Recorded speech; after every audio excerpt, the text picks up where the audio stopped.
Hey, welcome back to Perkins Garage. um, so, kind of wanted to give you a little rundown. Sorry about the fan. On my car for those of you that are new to the channel. You know, all 168 was 169. Someone probably got offended. Give you a little thing about Hank. Oh, hold on. Alright, sorry. Where was I? Work phone stuff. Anyway, for the new guys, whatever, that don't know much about my car. So I bought this, I think, five or 6 years ago. When I bought it, 454 bored 30 over. That's what the guy said. No paperwork or nothing. Turbo 400 trans, 12 bolt rear end, 331 rear end.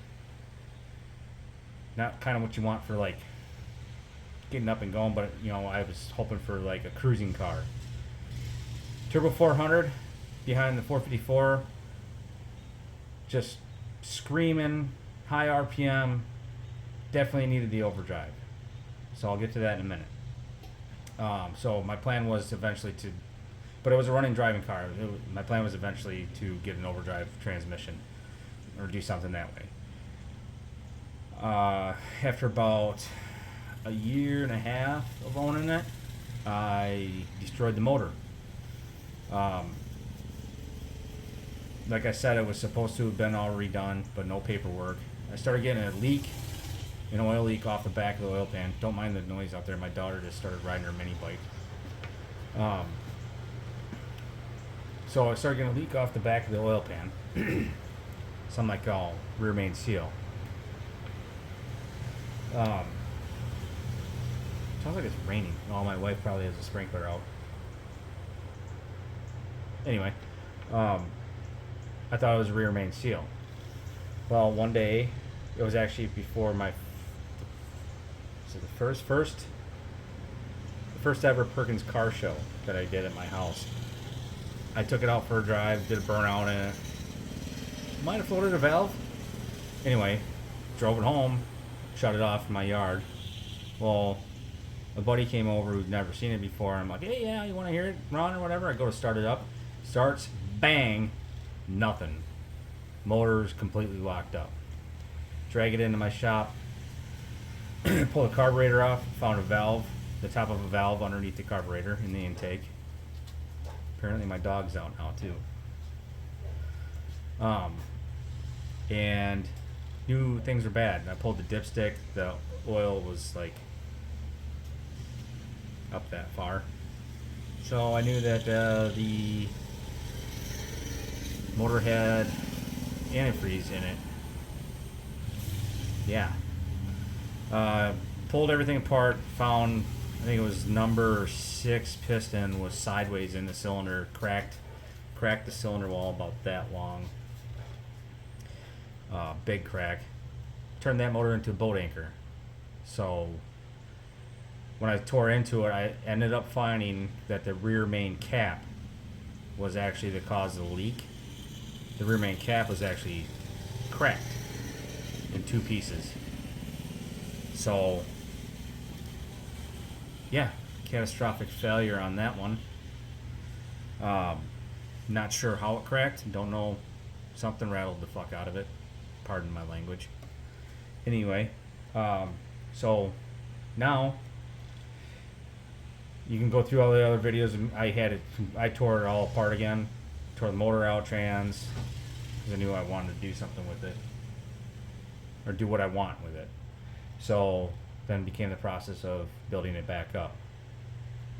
So picked up a block from a 1980s RV, 2 bolt main, 454. Took it to Pake's engine machine. They went through it, cleaned it, did all the fancy stuff they did. Bored it 30 over, just like the other one. I got all rotating assembly. It's a Eagle rotating assembly from them, crank and all that. Edelbrock top end kit, high performance top end kit. What else? Edelbrock, I think it's an 800 CFM carburetor. Electric fans, did all that myself. Radiator I kept. It looked like brand new aluminum radiator. Transmission I got from monstertransmissions.com. 700 R4. It's built to withstand, I think, 600 horsepower. So plenty for this. Love the overdrive. I think freaking cruises now. This hums. Oh, here comes Hell's Angel.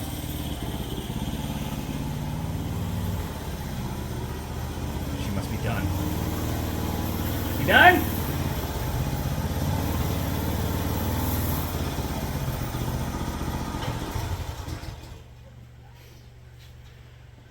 So, yeah, transmission is all good and brand new. Stuck with the same 331 gear. It doesn't have quite the kick like it did with the Turbo 400. That's probably gearing or whatever. So I built all. I put the motor all together. I did all the valve lash and everything. I got the. What's up, Pumpkin? I'm talking to people.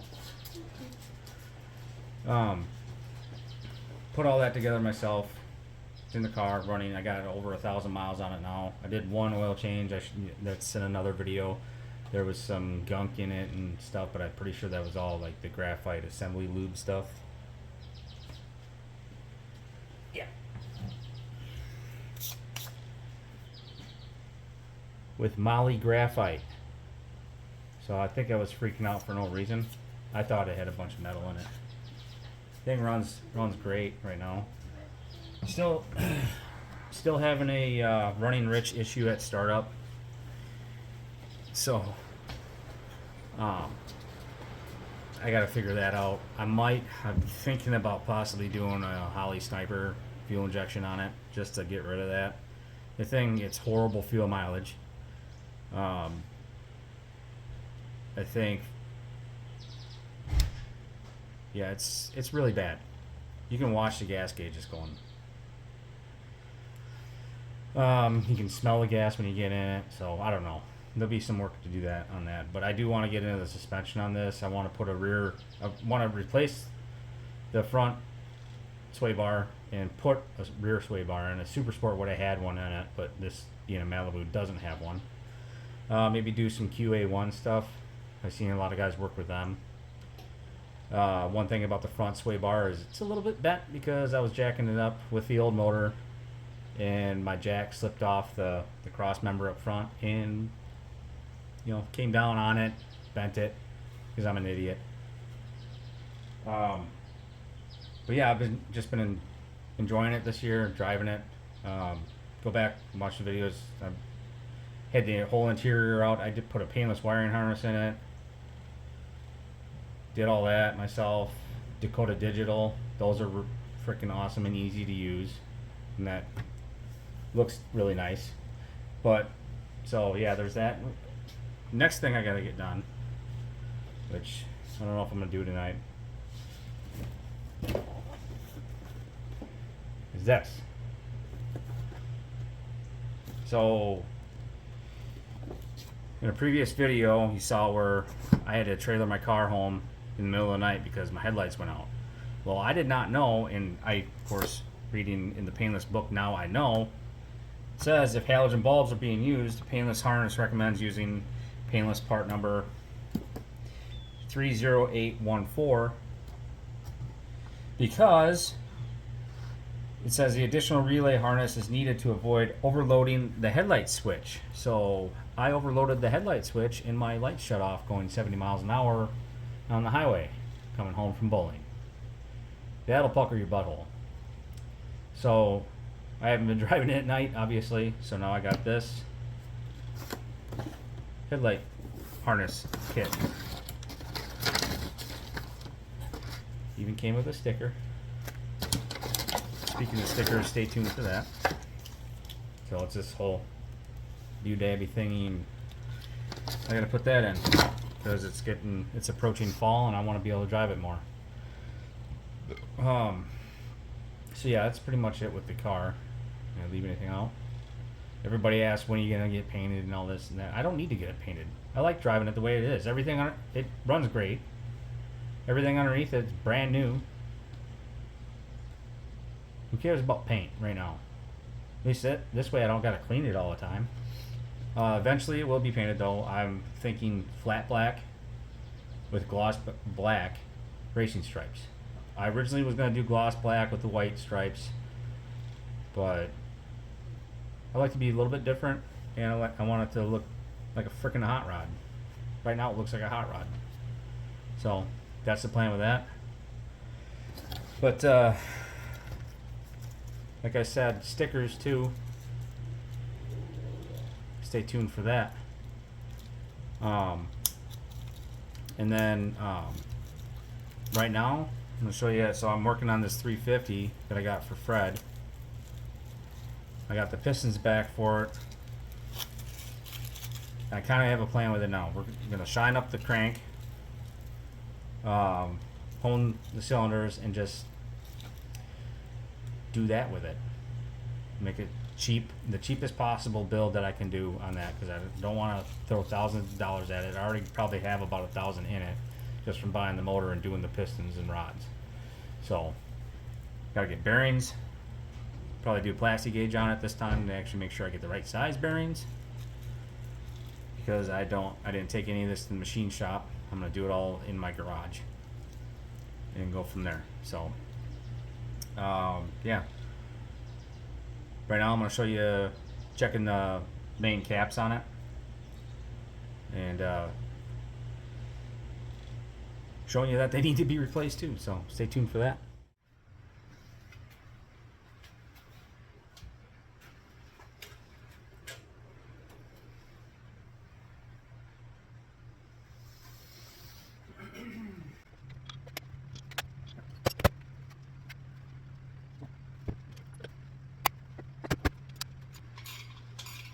I had these off before.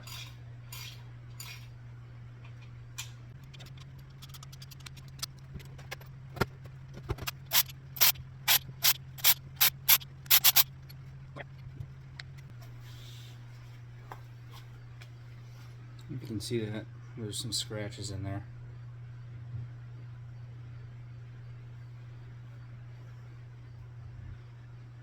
Yeah, definitely not as bad as the rod bearings.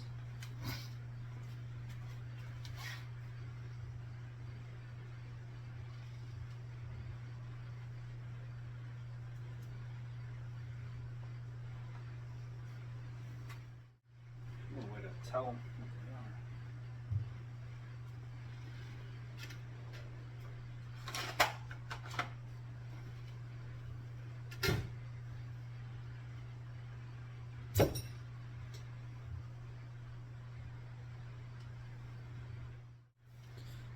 So you probably can't see it, but yeah. Maybe. Right there. It says Clevitt 77.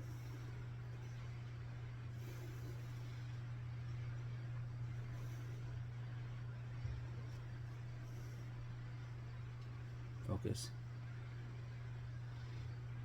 Probably can't see it either. So it says 1/889. MB 258P or 2508P lower F1.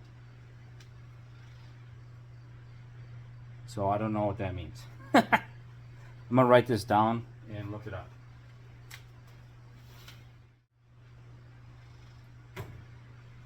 I'm assuming lower F1 is lower fitment 1. Because this is the bottom side of the engine where your cap is, so I'm guessing that's what it means by lower.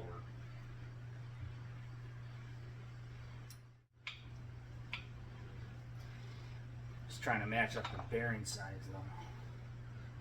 Yeah, that's smoked.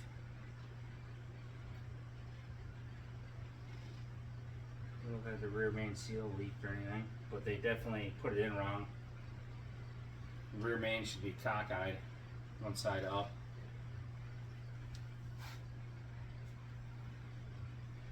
It's a good spot for them to leak.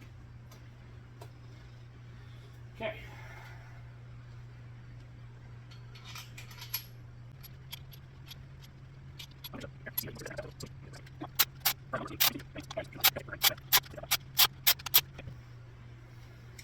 I'm gonna look at that information up and I'll get back to you guys in just a second.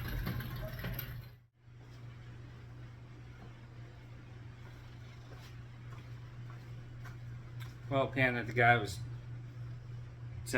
commented on Facebook saying, never sandblast engine parts. Yeah, I get it. Sand's gonna still be in there. Well, I'm gonna wash this thing out. I might even dunk it in my pool. And that'll get that shit right out of there. Calm down. Alright, so I got the main caps pulled and I got the information. So they're Clevitt 77s. So they're Clevitt brand. I guess those are decent. And it says 189 or 1-89. I don't know what that means, but the MB 25 or 2508P, so Mike Bravo 2508 Papa. That seems like a common number, but I think the 189 is what was shaved or what size they actually are. So I'm gonna take that information to Pakes and see what we can do about getting some bearings for it. And if they're, I don't know if they're need to get different sizes. I don't know. I think I might actually plastic gauge this when I put it back together though. I didn't do that on my big block, but just to see if there's some wiggle room in there. So yeah, that's what I'm gonna do now. Get this information to the machine shop that I work with. Or not work with, but I hire to do the stuff. I'll go from there. I'm still waiting to hear about the rods and everything. So maybe I'll just call them. They'll give me an update on that, and I'll check back in with you after that. All right? Stay tuned. Picked up some parts today. All right, I'm gonna bring them in.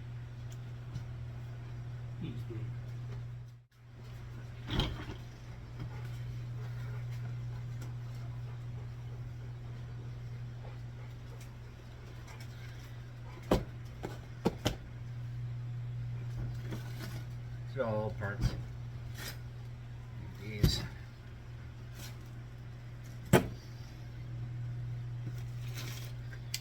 Some of my lifters that I don't need. Yeah. Pistons and the pins, the wrist pins. Junk.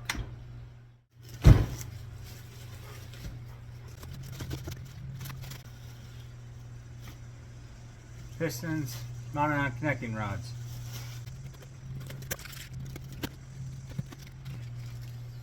Standard bore.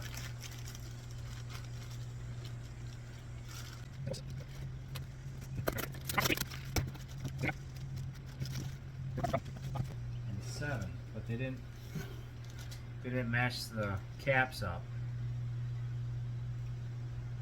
with the rods.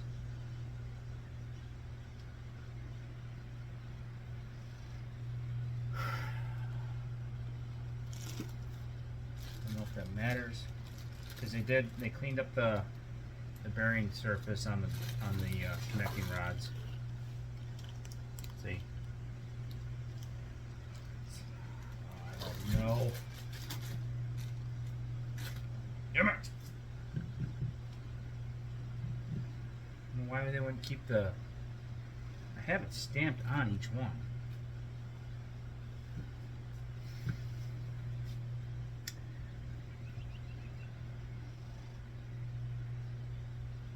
Well, anyway, I gotta get bearings for it anyway.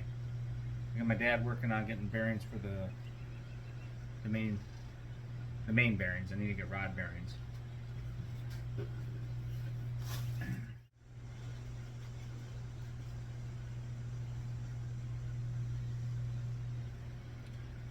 So that's the discoloration I was talking about in the, that's the rod bearing. I was not having a happy life.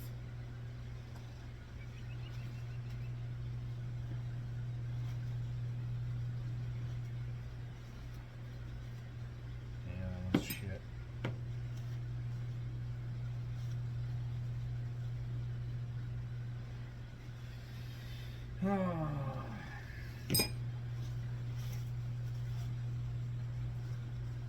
So at this point, I don't know what they did with this motor. It looks like they had standard pistons in it. I don't know if they honed it, if they bored it. It still comes out to a 4-inch cylinder bore though, with a micrometer. So I don't know what they did with this motor. If they did something with the crank, if they ground the crank down, put the wrong bearings in it. Honestly, it looked like it was a long life engine. I kind of wondering, because this is the weaker, the bearing surface is the weaker point in the crank. You're not going to grind the crank down with a bearing. You're going to grind the bearing down with a crank. I would imagine, anyway. So I think if I just stick to what I was planning, throw some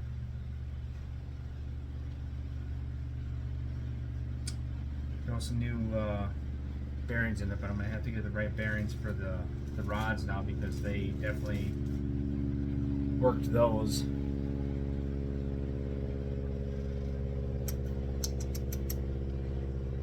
So yeah, because now those bearings are gonna be too loose.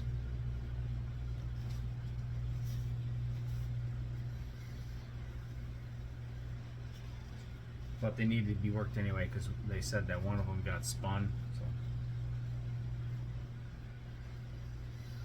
So. Alright, well, that's where I'm at now.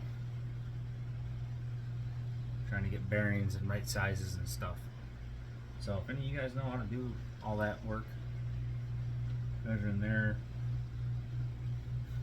to there, I suppose I can give the measurements to the machine shop for the size of the crank, or send the crank to them. Just go from there. So at least I got a bunch of shit I got the old pistons I can like make ornaments or something with. I don't know. We'll see. Stay tuned.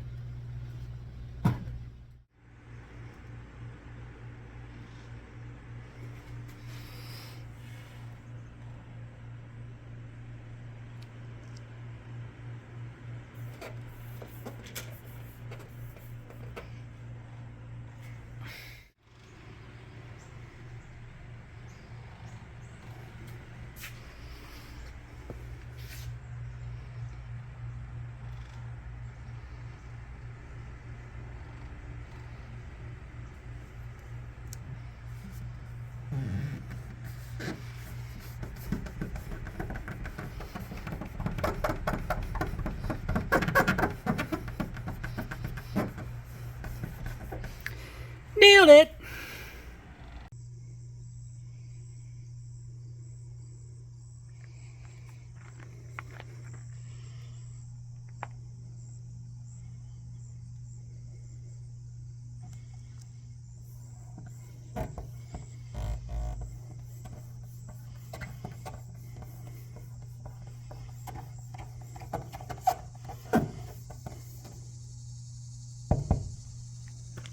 Nailed it!